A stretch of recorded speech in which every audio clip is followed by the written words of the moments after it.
మరి lauric acid ఉంటుందని నేనేం కనిపెట్టి చెప్పలేను కదండి, సైంటిస్టులు చెప్పిన మాట. అందుకని ఈ లారిక్ యాసిడ్ అనే ఫ్యాటీ యాసిడ్ వల్ల కొబ్బరి ఫ్రీగా డైజెషన్ అయిపోతుంది. ఈ ఫ్యాటీ యాసిడ్స్ చాలా మంచివి అని తేలింది. ఇక రెండోది, కొబ్బరిలో ఉండేవి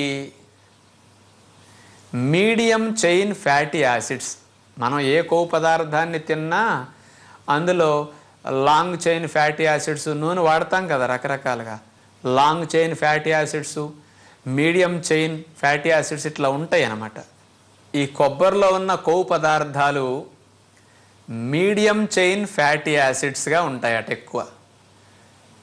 మనం ఇతర నూనెల్లో తీసుకుంటే లాంగ్ చైన్ ఫ్యాటీ యాసిడ్స్ అంటారు వాటిని, కానీ కొబ్బరిలో ఉన్నది మీడియం చైన్ ఫ్యాటీ యాసిడ్స్.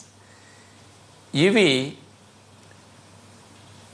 పొట్ట ప్రేగుల్లో కూడా గ్లూకోజ్ పదార్థాలు జీర్ణం చేయబడినట్టు, అంటే అన్నము కాస్త కూరలు ఏవో తింటే పిండి పదార్థాలు ఉండి జీర్ణం చేయబడి గ్లూకోజ్గా మారతాయి కదా, అంత తేలిగ్గా జీర్ణం చేయబడతాయట కొబ్బరిలో ఉన్నవి.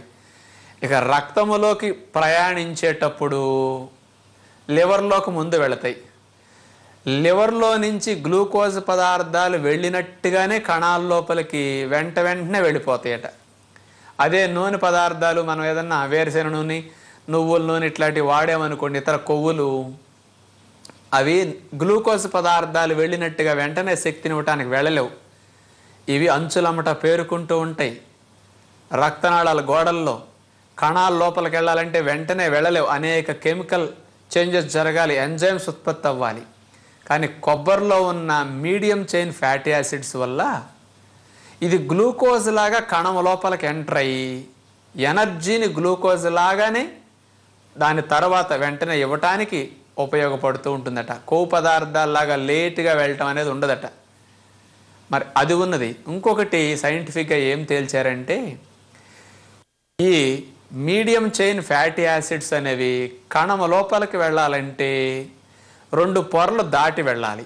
అక్కడి నుంచి మళ్ళీ మైటోకాండ్రియా అనే పొర దాటి లోపలికి వెళ్ళాలి. ఈ లోపలికి వెళ్ళటానికి ఎంజైమ్స్ అనేవి ఎక్కువగా కణం ఉత్పత్తి చేసి ఈ కొవ్వుల్ని అరిగించుకోవటానికి, లోపలికి వెళ్ళి శక్తిగా మార్చుకోవడానికి కావాలన్నమాట. ఈ కొబ్బరిలో ఉండే మీడియం చైన్ ఫ్యాటీ యాసిడ్స్ అనేవి ఇతర కొవ్వుల్లా కాకుండా ఎంజైమ్స్ అనేవి కణం ఉత్పత్తి చేయవలసిన అవసరం లేకుండా, ఎంజైమ్స్ అవసరం లేకుండా ఇందులోనే అలాంటి ఎంజైమ్స్ కలిగి ఉంటాయట. ఇవి ఫ్రీగా లోపలికి వెళ్ళిపోతాయట. అందుకని శరీరానికి చాలా తేలిక ఇలాంటి కొవ్వును వాడుకోవటం అని సైంటిఫిక్గా ఉన్నది. ఇంకొకటి, అదే మనం ఇతర కొవ్వు పదార్థాలు కనుక నూనెలు, నేతులు తిన్నామనుకోండి, లివర్లోకి వెళ్ళి ఆ కొవ్వు ప్రయాణం చేసేటప్పుడు ట్రైగ్లిజరైడ్స్గా ప్రయాణం చేస్తుంది. లో డెన్సిటీ లిపోప్రోటీన్గా, హై డెన్సిటీ లిపోప్రోటీన్గా ప్రయాణం చేస్తుంది. అందుకని ఎల్డిఎల్ కొలెస్ట్రాల్, హెచ్డిఎల్ కొలెస్ట్రాల్, మరి ఇవన్నీ చెప్పుకుంటున్నాం కదా, కొవ్వు అంతా ట్రైగ్లిజరైడ్స్ రూపంలో ప్రయాణిస్తుంది. ఈ కొబ్బరిలో ఉన్న మీడియం చైన్ ఫ్యాటీ యాసిడ్స్ అనేవి గ్లూకోజ్ లాగా ప్రయాణం చేస్తుంది తప్ప కొవ్వులాగా వెళ్ళి పేరుకోవటం కానీ, నిలవ ఉండటం కానీ, ఇంకా ఎక్కువైతే కొవ్వు కణాల్లో డిపాజిట్ అవ్వటం కానీ ఉండదట. ఇతర కొవ్వులకు ఉంటుంది, కానీ ఈ కొవ్వు వెళ్ళి కరిగిపోతుందట.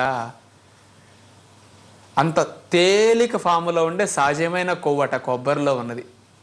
ఇక దీన్ని పరిశోధనలు ఎట్లా చేశారంటే, కొంతమంది సైంటిస్టులు కొన్ని చుంచులను తీసుకున్నారు. జంతువుల మీద ముందు ప్రయోగం చేస్తే కదా తర్వాత ఇతర వాటి మీద.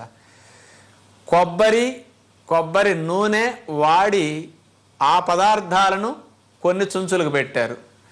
ఇతర రకాల నూనెలు వాడి కొన్ని చుంచులను పెంచారు. ఏ చుంచులు నీళ్ళల్లో బాగా ఈత్తుయా, ఏ చుంచులకు ఒబిసిటీ వస్తుందా అని సర్వే చేశారనమాట. అంటే కొబ్బరి కొలెస్ట్రాల్ పెరుగుతుంది, వెయిట్ పెరుగుతుంది, కాస్త బరువు పెరిగిపోతాయి అనే భయం ఉంది కదా. కొబ్బరి నూనె, కొబ్బరి పదార్థాలు తిన్న చుంచులు అలుపు ఆయాసం లేకుండా ఎక్కువ లెక్క రెట్టింపు 3 రెట్లు ఇస్తున్నాయట. ఒబిసిటీ రాల వాటికి. కొబ్బరి వాడకుండా ఇంకో గ్రూప్ చుంచులు ఉన్నాయి, అవి లావ్ అయిపోయినాయి తప్ప సగం వెళ్ళేసరికి అలిసిపోయి ఈత కొట్టడం ఆపేస్తున్నాయట. అందుకని కొబ్బరిలో ఉన్న కొవ్వు చాలా మంచి కొవ్వు. అందరూ గడ్డగట్టేస్తుంది కాబట్టి శాచురేటెడ్ ఫ్యాట్ అనుకుంటారు. ఇతర శాచురేటెడ్ ఫ్యాట్స్ లాంటిది కాదు ఈ రూపంలో ఇట్లా తింటే.